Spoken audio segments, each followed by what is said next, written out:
കേശവൻ്റെയും ലക്ഷ്മിക്കുട്ടിയുടെയും ഏക മകളാണ് സന്ധ്യ. അച്ഛനും അമ്മയ്ക്കും മണ്ണെടുക്കുന്ന മടയിലാണ് ജോലി. സന്ധ്യ BA വിദ്യാർത്ഥിനിയാണ്. തൻ്റെ മകൾ ഒന്നിലും കുറവില്ലാതെ വളരണം എന്നാണ് കേശവൻ്റെ ആഗ്രഹം. ഡ്രസ്സുകൾ വിലപിടിപ്പുള്ളതോ മോടിയുള്ളതും മാത്രമേ കേശവൻ മകൾക്ക് വാങ്ങി കൊടുക്കാറുള്ളൂ. ധനിക കുടുംബത്തിലെ കുട്ടിയെപ്പോലെയാണ് അവളെ അവർ വളർത്തുന്നത്. അവളെ പഠിപ്പിച്ച് ജോലിക്കാരിയാക്കണമെന്നാണ് അച്ഛൻ്റെയും അമ്മയുടെയും ആഗ്രഹം. ഒരു ദിവസം ഊണൊക്കെ കഴിഞ്ഞ് വിശ്രമിക്കുന്ന സമയത്ത് കേശവൻ ലക്ഷ്മിക്കുട്ടിയോട് പറഞ്ഞു, മോളുടെ പഠിപ്പൊക്കെ കഴിയാറായില്ലേ, നമുക്കിനി ഒരു കല്യാണം ആലോചിച്ചാലോ? അതിനു മറുപടിയായി ലക്ഷ്മിക്കുട്ടി പറഞ്ഞു, പഠിത്തമൊക്കെ കഴിഞ്ഞ് ജോലി കിട്ടിയിട്ട് മാത്രമേ അവൾ വിവാഹം കഴിക്കൂ എന്നാണ് എന്നോട് പറഞ്ഞിട്ടുള്ളത്. അതുകൊണ്ട് നമുക്ക് മോൾക്കൊരു ജോലി ആയിട്ട് കല്യാണം ആലോചിക്കാം. ജോലി കിട്ടിക്കഴിഞ്ഞാൽ നല്ലൊരു ജോലിക്കാരനെ കൊണ്ട് കല്യാണം കഴിച്ചയക്കാമല്ലോ. അത് ശരിയാണെന്ന് കേശവനും സമ്മതിച്ചു.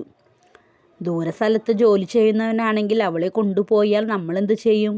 അവളെ കാണാതെ ഇരിക്കാൻ നമുക്ക് പറ്റില്ലല്ലോ. അതുകൊണ്ട് നമ്മുടെ വീട്ടിൽ നിൽക്കുന്ന ചെറുക്കനെ മാത്രമേ അവൾക്ക് കല്യാണം കഴിച്ച് കൊടുക്കാവൂ. നമ്മൾ 3 പേരും ഒരിക്കലും പിരിയാൻ പാടില്ല.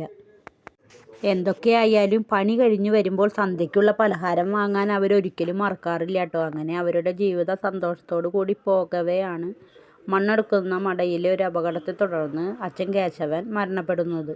കേശവൻ്റെ മരണശേഷം ലക്ഷ്മി മണ്ണെടുക്കുന്ന മടയിലെ ജോലി നിർത്തി തൻ്റെ അടുത്തുള്ള വീടുകളിൽ ജോലിക്ക് പോയി കഷ്ടപ്പെട്ടാണ് ഇപ്പം മകൾ സന്ധ്യയെ പഠിപ്പിക്കുന്നത്. തൻ്റെ അമ്മ ജോലി കഴിഞ്ഞ് വരുന്നതും കാത്ത് വീടിൻ്റെ തിണ്ണയിൽ എന്നും സന്ധ്യ കാത്തിരിക്കുമായിരുന്നു. ഒരു ദിവസം അമ്മ ജോലി കഴിഞ്ഞു വരുമ്പോൾ മകളെ തിണ്ണയിൽ കാണാനില്ലായിരുന്നു. അകത്ത് കടന്നു നോക്കുമ്പോൾ പായയിൽ മൂടി പൊതിച്ച് തൻ്റെ മകൾ കിടക്കുന്നത് ലക്ഷ്മി കണ്ടു. ലക്ഷ്മി മകളെ വിളിച്ചു നോക്കി. പക്ഷേ അവൾ ഞരങ്ങുകയാണ്. ചുട്ടുപൊള്ളുന്നുണ്ട് ദേഹമാസകലം. എന്ത് ചെയ്യണമെന്നറിയാതെ അമ്മ അവിടെ നിന്നു. പെട്ടെന്നാണ് ഗോപാലൻ വൈദ്യരുടെ കാര്യം ഓർമ്മ വന്നത്. മോളെ, അമ്മ ഇപ്പോൾ പോയി വേഗം തന്നെ മരുന്ന് വാങ്ങിയേച്ചു വരാം കേട്ടോ. അതുവരെ എൻ്റെ മോൾ ഇവിടെ കിടന്നേക്കണം എന്ന് പറഞ്ഞ് അമ്മ ഓടുകയായിരുന്നു. നാൽക്കവലയിലെത്തി വൈദ്യരുടെ അടുത്ത് വിവരം പറഞ്ഞ് മരുന്ന് വാങ്ങി വരുന്നതുവരെയും അമ്മയ്ക്ക് ഭയങ്കര വിഷമമായിരുന്നു. മരുന്നും വാങ്ങി പാടവരമ്പിലൂടെ ലക്ഷ്മി പായുകയായിരുന്നു. അപ്പോഴും തൻ്റെ മകളുടെ മുഖം മാത്രമായിരുന്നു അവളുടെ മനസ്സിൽ. എത്രയും പെട്ടെന്ന് എത്തി തൻ്റെ മകൾക്ക് മരുന്ന് കൊടുക്കണമെന്ന ചിന്ത മാത്രമേ അവളുടെ മനസ്സിലുണ്ടായിരുന്നുള്ളൂ. അങ്ങനെ പലതും ആലോചിച്ച് ഇരിക്കെ പെട്ടെന്ന് ഇടിയും മിന്നലും ഒരു മഴയും. വേഗം തന്നെ തൻ്റെ വീട്ടിലേക്ക് എത്തണം, തൻ്റെ മകൾ പേടിക്കുമല്ലോ എന്ന ചിന്തയോടുകൂടി ലക്ഷ്മി പാഞ്ഞു. അപ്പോഴാണ് ആ കാര്യം ഓർമ്മ വന്നത്. ഇപ്രാവശ്യം തൻ്റെ വീടിൻ്റെ ഓല മേഞ്ഞിട്ടില്ലല്ലോ. ഇനി മഴ പെയ്ത് കഴിഞ്ഞാൽ എൻ്റെ മകളുടെ മേലൊക്കെ വെള്ളം ചോരില്ലേ.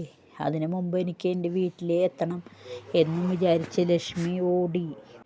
വീട്ടിലേക്കുള്ള വഴി എത്താറായപ്പോൾ ലക്ഷ്മി വീട്ടിലേക്ക് നോക്കി. ഒരു കൊടുമിന്നലിൽ ഇരുട്ടായി കിടക്കുന്ന തൻ്റെ ചെറ്റക്കൂടിൽ അവൾ കണ്ടു. ഈശ്വര, കെട്ടാത്ത പുരയാണല്ലോ.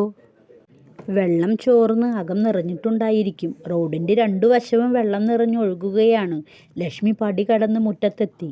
മുറ്റത്ത് അരക്കൊപ്പം വെള്ളം നിറഞ്ഞു നിൽക്കുകയാണ്. ഒരൊറ്റ ഇടി. ആ ഇടിയിൽ ലക്ഷ്മി ആർത്തനാദത്തോടെ മുറ്റത്തെ വെള്ളത്തിൽ വീണു. ആർത്തനാദത്തിലുള്ള കരച്ചിൽ കേട്ടാണ് സന്ധ്യ എഴുന്നേൽക്കാൻ ശ്രമിച്ചത്. അവൾ തപ്പിത്തടഞ്ഞ് ആ വീടിൻ്റെ മൂലയിൽ എന്നും വെക്കാറുള്ള മണ്ണെണ്ണ വിളക്കും തീപ്പെട്ടിയും എടുത്തു. ഭാഗ്യത്തിന് തീപ്പെട്ടി നനഞ്ഞിട്ടില്ല. അപ്പോഴും താൻ നിലത്തേക്ക് വീഴുമോ എന്ന ചിന്തയിൽ അവൾ താഴേക്ക് പിടിച്ച് ഇരുന്നു. വിളക്ക് കത്തിച്ചു. ചെറ്റമറവിൽ പിടിച്ച് ഉമ്മറത്തെത്തി. പെട്ടെന്ന് വിളക്ക് കെട്ടതും ഒരു മിന്നൽ വന്നതും ഒപ്പമായിരുന്നു. ആ മിന്നലിൻ്റെ വെളിച്ചത്തിൽ അവൾ കണ്ടു വെള്ളത്തിൽ മുങ്ങിക്കിടക്കുന്ന തൻ്റെ അമ്മയെ. അവൾ മുറ്റത്തെത്തി വെള്ളത്തിലൂടെ അമ്മയ്ക്കരികിലെത്തി. അമ്മയെ കുലുക്കി വിളിച്ചു. പക്ഷേ അമ്മ മിണ്ടുന്നില്ല. അതുകണ്ട് അവളുടെ ബോധം മറഞ്ഞു.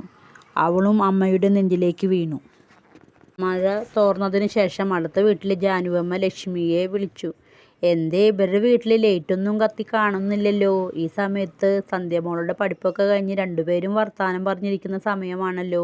താനും അതിൽ പങ്കുചേരുന്നതാണ്. പക്ഷേ ഇന്ന് മഴയുള്ള കാരണം പോകാൻ പറ്റിയില്ല.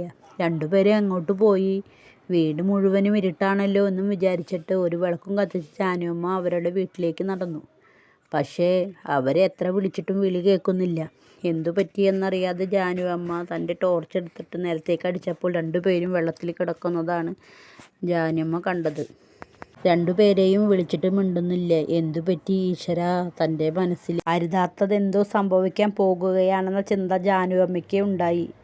അവർ വേഗം ഉച്ചത്തിൽ നിലവിളിച്ച് ആളുകളെ കൂട്ടി. വന്നവർക്കെല്ലാവർക്കും നിലത്തെ വെള്ളത്തിൽ കിടക്കുന്ന സന്ധ്യയെയും ലക്ഷ്മിയെയും കാണിച്ചു കൊടുത്തു. അവർ രണ്ടുപേരെയും ഉമ്മറത്തേക്ക് കയറ്റിക്കിടത്തി. രണ്ടുപേർ പോയി വേഗം തന്നെ ഗോപാലൻ വൈദ്യരെ വിളിച്ചു കൊണ്ടുവന്നു. ഇവർക്കെന്താണ് സംഭവിച്ചതെന്നറിയാൻ എല്ലാവർക്കും ധൃതിയായി. വൈദ്യർ അമ്മയെയും മകളെയും മാറി മാറി നോക്കി. അയാൾ അവരുടെ ഞരമ്പുകളിൽ പിടിച്ചു നോക്കി. നാഡി ചലിക്കുന്നില്ല. മൂക്കിൽ വെച്ചു നോക്കി. മൂക്കിൽ നിന്നും ശ്വാസം വരുന്നില്ല. അവർ രണ്ടുപേരും മരിച്ചുപോയെന്ന് വൈദ്യർ അവിടെ നിന്നെല്ലാവരോടുമായി പറഞ്ഞു. രണ്ടുപേരും പോയിട മക്കളെ എന്നും പറഞ്ഞുകൊണ്ട് ജാനുവമ്മ ഉറക്കെ കരഞ്ഞു തുടങ്ങി.